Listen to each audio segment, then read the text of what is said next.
Ano nga bang difference ng soft credit check versus hard credit check? So yung soft credit check, hindi talaga siya nakakaapekto sa credit score natin. Usually, ito yung mga ginagawa ng companies just to check your parang credit profile. Just to confirm na may address ka sa Canada, na nandito ka, may phone number ka, etc. So, ang pinaka-common na soft check would be pag kumukuha tayo ng cellphone plan, especially dun sa mga bagong dating. Ang credit check din, hindi nila ginagawa without consent. So, soft man yan or hard check, they will ask for your consent.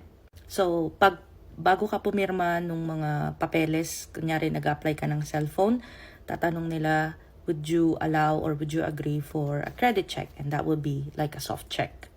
Ang hard credit check naman is when we're applying for some sort of financing sa bangko. Ito na yung kapag bumibili ka ng sasakyan o kaya ng bahay.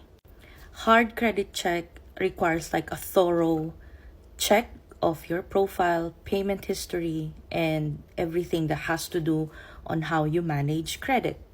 Ito yung mga makakaapekto dun sa credit score natin. So if you're in the market for like a house or a car, or even like credit cards, kapag sunod-sunod ang hard check doon sa credit mo, it will reduce your score by a lot.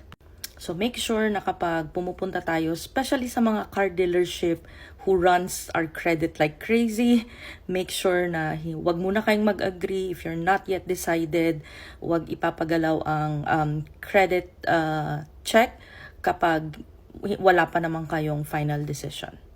So to summarize, soft check is okay. It's just checking your credit profile. But hard check is when we want to access a certain amount for like financing or credit. That's why the lenders or the bank need to check like your thorough history of your credit profile.